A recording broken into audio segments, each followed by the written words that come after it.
Halo Bapak Ibu, apa kabar semuanya?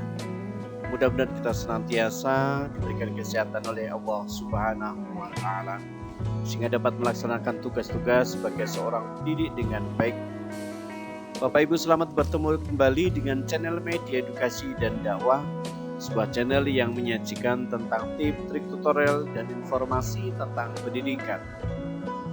Bapak Ibu guru yang hebat, pada kesempatan video kali ini saya kembali ingin sharing atau berbagi dengan sahabat sekalian yang pada kesempatan kali ini menjadi momok atau menjadi sebuah ketakutan bagi Bapak Ibu guru ya, yang ketika memasuki kegiatan implementasi kurikulum merdeka ya, yang terutama mandiri berubah ya, masih banyak Bapak Ibu yang masih belum paham terhadap perangkat-perangkat ajar yang ada di kurikulum merdeka. Oleh sebab itu ya, pada kesempatan video kali ini saya ambil judul Guru Jangan Bingung, ternyata modul ajar tidak wajib dibuat oleh Bapak Ibu guru. Silakan Bapak Ibu simak dan tonton video ini, dan jika video ini bermanfaat untuk Bapak Ibu sekalian, mohon dukungannya bagi Bapak Ibu untuk dapat menekan tombol subscribe, kemudian tekan tombol loncengnya agar Bapak Ibu tidak ketinggalan dengan informasi-informasi pendidikan yang saya sampaikan melalui video ini. Dan jangan lupa video ini bagikan ke teman-teman atau Bapak Ibu guru yang lain agar kecemasan Bapak Ibu guru dalam menghadapi implementasi kurikulum merdeka bisa semakin berkurang. Bapak Ibu, kita langsung saja menuju pada pembahasan kita, yaitu Bapak Ibu guru jangan bingung, ya modul ajar tidak wajib dibuat oleh Bapak Ibu guru. Ibu sekalian, bahwa modul ajar ya itu tidak wajib dibuat oleh Bapak Ibu guru. Ini atas penjelasan Bapak Dr. Yogi Anggraini MSc. Beliau ini adalah Koordinator Pengembangan Kurikulum Pusat Kurikulum dan Pengembangan BSKAP Kemendikbudristek. Nah, beliau ini yang hari-harinya ya melakukan kegiatan pengembangan kurikulum. Jadi apa yang beliau sampaikan tentu tidak akan bohong atau tidak akan menyesatkan bagi kita, karena memang beliau hari-harinya bertugas sebagai koordinator pengembang kurikulum ya. Oleh sebab itu ya, kita akan coba dengarkan ya petikan dari apa yang disampaikan oleh Bapak Dr. Yogi Anggraini MSc ini, yang berkaitan dengan bahwa modul ajar itu tidak harus dibuat oleh Bapak Ibu guru ya. Kita dengarkan dulu penyampaian beliau. Oh, kurikulum merdeka malah nambahin administrasi. Enggak, Ibu Bapak. Modul ajar itu sebagai alat bantu perangkat pembelajaran. Bagi siapa? Bagi guru-guru yang masih bingung mau ngajar seperti apa, tinggal pakai contoh yang kita siapkan. Nggak usah bikin lagi Ibu Bapak, repot-repot diduplikasi. Tinggal download bagi Ibu Bapak itu yang belum bisa. Kalau mau ngajar, pertama harus ngapain, sudah kita siapkan modul ajar. Jadi modul ajar itu bukan sesuatu yang harus wajib dibuat oleh Ibu Bapak. Modul ajar yang perlu dibuat oleh Bapak itu adalah perencanaan pembelajaran. Standarnya sudah kita tuangkan, panduan sudah kita jelaskan. Yang perlu disusun dalam Ibu Bapak dalam perencanaan pembelajaran itu cukup 3 komponen. Tujuan, langkah-langkah, asesmen. Mau jadi 1/4 halaman silahkan, 1 halaman silahkan. Yang penting ada 3 komponen itu, tujuan, langkah-langkah, asesmen. Lalu kenapa pemerintah menyiapkan modul ajar? Karena kami perlu membantu guru-guru yang masih mengalami kesulitan. Kalau mau mengajar itu seperti apa, langkah seperti apa, kita siapkan. Makanya kita komprehensif. Mungkin jadi dalam ini justru kami ingin lebih menyederhanakan lagi perencanaan pembelajaran itu cukup 3 komponen. Kami nggak ingin ngerjain Ibu Bapak. Justru kami itu percaya kepada Ibu Bapak. Kalau kami percaya, jangan terlalu banyak aturan yang kami berikan. Nah, itulah Ibu Bapak sekalian ya, penjelasan dari Dr. Yogi Anggraini MSc ya. Ibu Bapak sekalian, bahwa tadi disampaikan bahwa modul ajar itu tidak wajib dibuat oleh Bapak Ibu guru, melainkan modul ajar itu sebagai sarana pembantu perangkat ajar yang disediakan oleh pemerintah tatkala Bapak Ibu bingung bagaimana cara melakukan pembelajaran kurikulum merdeka ya di kelas itu. Maka pemerintah menyediakan modul ajar ya. Sedangkan yang harus dipersiapkan oleh Bapak Ibu itu adalah perencanaan pembelajaran, bukan modul ajar ya. Jadi perangkat pembelajaran ya. Ibu Bapak, bahwa dari penyampaian Bapak Dr. Yogi Anggraena MSc, Koordinator Pengembangan Kurikulum tadi, ada 4 hal penting paparan yang perlu kita simak dan kita perhatikan dan kita laksanakan. Yang pertama, bahwa perencanaan pembelajaran itu yang perlu dibuat oleh ibu bapak ya, atau sebagai guru kita harus membuat perencanaan pembelajaran. Perencanaan pembelajaran itu Bapak Ibu ya tidak dibatasi oleh Kemendikbudristek, tidak dibatasi. Yang penting ada mencakup tujuan, kemudian pembelajaran atau kegiatannya dan asesmennya. Harus mencakup 3 itu ya. Tadi juga disampaikan oleh Bapak Yogi bahwa Bapak Ibu dalam pembuatan perencanaan pembelajaran boleh dibuat setengah lembar atau setengah halaman atau 1 halaman ya. Silakan fleksibel saja tergantung ya bagaimana Bapak Ibu merancang perencanaan pembelajaran tersebut ya. Yang penting mencakup 3 hal tersebut, yaitu tujuan pembelajaran, kegiatan pembelajaran, dan asesmen pembelajaran atau asesmen kegiatan pembelajaran. Nah, itu yang perlu kita sikapi ya. Jadi modul ajar tidak perlu kita yang membuat, cukup kita download kemudian kita gunakan untuk pembelajaran yang ada di kelas. Kemudian esensi ya, bukan administrasi. Jadi bahwa perencanaan pembelajaran itu esensinya ya, yang perlu kita telaah dan kita dalami bukan administrasinya ya. Apa esensinya? Esensinya itu ketika kita melakukan perencanaan pembelajaran yang dilaksanakan dengan sesuai alurnya, mulai dari tujuan, kegiatan, dan asesmen, sehingga kalau itu dilaksanakan secara alurnya benar, maka hasil pembelajaran yang dicapai juga akan maksimal. Itu yang diharapkan esensinya ya, bukan hanya sekedar administrasi saja. Betul. Yang berikutnya adalah tidak harus modul ajar ya. Bapak Ibu tidak harus menggunakan modul ajar, boleh menggunakan yang lain atau perangkat pembelajaran ya.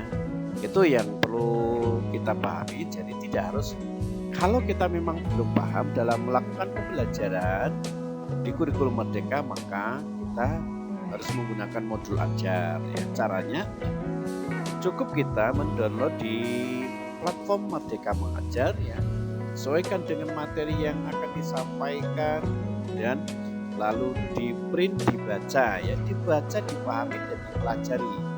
Jadi bukan hanya di print kemudian diletakkan di atas meja sebagai syarat, tidak, melainkan di print kemudian dibaca dan dipelajari, supaya tatkala kita menyampaikan materi ya sesuai dengan runtutan yang ada di modul ajar. Dan yang keempatnya adalah perangkat sederhana ya.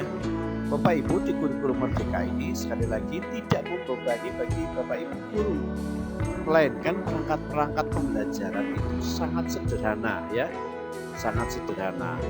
Diharapkan bahwa pembelajaran di kurikulum merdeka itu esensinya adalah pembelajarannya ya. Pembelajarannya bukan administrasinya, tapi pembelajarannya.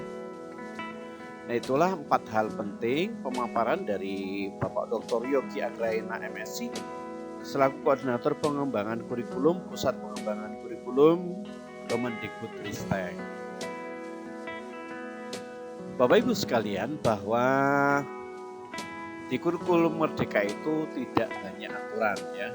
fleksibel dan diberikan dalam kurikulum Merdeka sangat luas. Namun kadang-kadang nih Bapak Ibu guru yang mempersulit diri sendiri di kalangan Bapak Ibu ya, karena masih kental dengan pola-pola yang lama ya, yang serba harus diseragamkan ya. Wah, bagaimana nanti kalau perangkat ajar saya ini tidak sesuai dengan pengawas sekolah ya. Tidak apa-apa, tidak masalah bahwa dalam di kurikulum Merdeka ini esensinya bahwa kita bukan berarti merdeka terus seenaknya, tidak, melainkan Bapak Ibu diberikan keleluasan untuk memilih bagaimana mengembangkan pembelajaran itu seluas-luasnya ya. Itu diharapkan demikian. Jadi bukan kurikulum Merdeka terus Bapak Ibu merdeka kemudian seenaknya mengajar ya. Jadi tidak banyak aturan ketika kita melakukan atau membuat perencanaan pembelajaran tidak sesuai dengan apa yang diinginkan oleh pengawas sekolah, tidak apa-apa, karena pengawas sekolah itu tidak ada kewenangan untuk menilai ya atau untuk menentukan benar dan salahnya perencanaan pembelajaran. Pengawas sekolah itu kewajibannya adalah mendampingi Bapak Ibu guru dalam mengembangkan pembelajaran di kelas. Dia fungsinya adalah membina ya, kemudian mendampingi ya, tidak menjudgment atau menyalahkan. Gitu. Jadi di dalam kurikulum Merdeka tidak banyak aturan ya. Ibu Bapak, bahwa esensi perangkat pembelajaran itu apa? Esensinya bahwa perangkat pembelajaran itu termasuk modul ajar ya. Jadi momok Bapak Ibu karena memang banyak sekali, bukanlah sekedar kewajiban administratif saja, tetapi fungsi utamanya adalah untuk mencapai pembelajaran yang efektif dengan hasil yang maksimal. Nah itu Bapak Ibu ya, bahwa esensi dari perangkat pembelajaran itu bukan hanya sekedar sebagai pemenuhan kewajiban administrasi Bapak Ibu sebagai seorang pendidik atau seorang guru, melainkan bagaimana pencapaian pembelajaran itu bisa dilakukan dengan efektif ya, dan mendapatkan hasil yang maksimal. Makanya perlu adanya perangkat pembelajaran ya. Perangkat pembelajaran disusun sesederhana mungkin sesuai dengan kemampuan Bapak Ibu ya. Ingat, yang penting perangkat pembelajaran adalah esensinya ya, bukan sekedar memenuhi kewajiban administrasinya.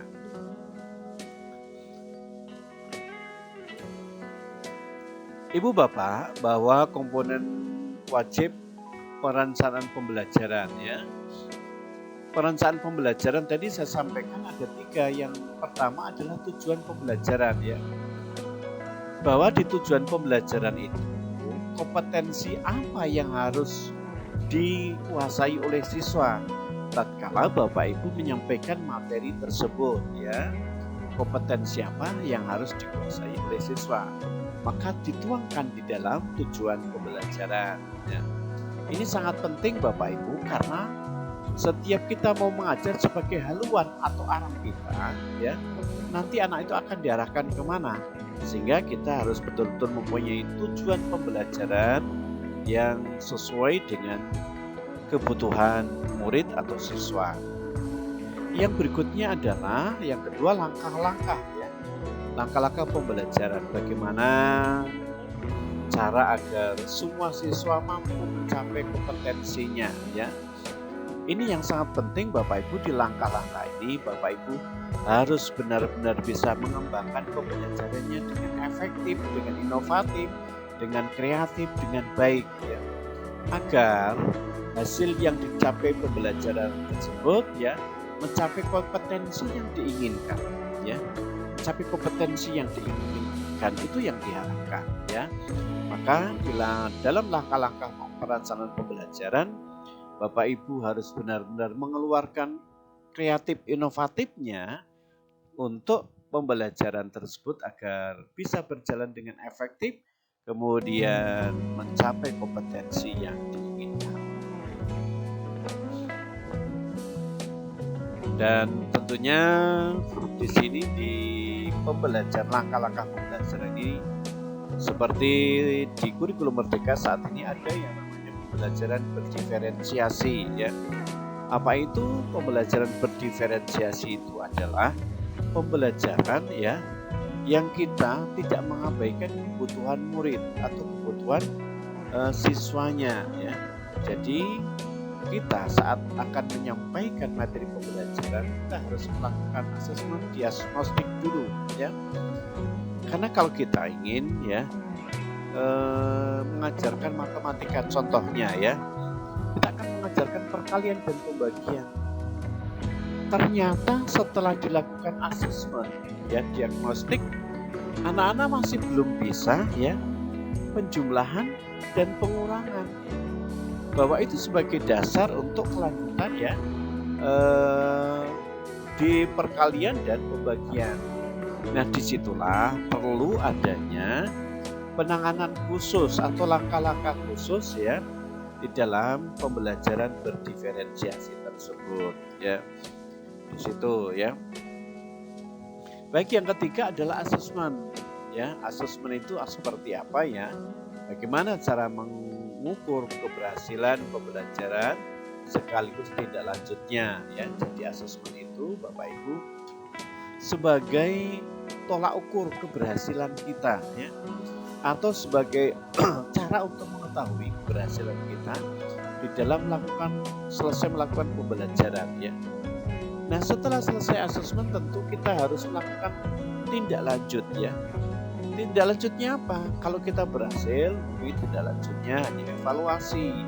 Kalau tidak berhasil, banyak hal yang perlu bisa kita lakukan. Bisa dengan remedi atau bisa dilakukan penelitian tindakan kelas dan seterusnya ya. Nah, ini Bapak Ibu sekalian, jadi asesmen sangat penting untuk mengetahui sejauh mana keberhasilan kita dalam menyampaikan materi pembelajaran. Bapak Ibu, inti dari kurikulum Merdeka itu ya bahwa bagaimana melahirkan generasi profil pelajar Pancasila plus literasi dan numerasinya ya. Jadi bagaimana kita melahirkan generasi profil pelajar Pancasila itu, kemudian literasi dan numerasi. Sekolah, guru dan siswa memiliki kemerdekaan. Ya, merdeka bukan berarti kita santai-santai, tetapi Bapak Ibu diberikan keleluasan untuk memilih pembelajaran yang akan disampaikan, metode yang akan digunakan untuk mengajar dan seterusnya.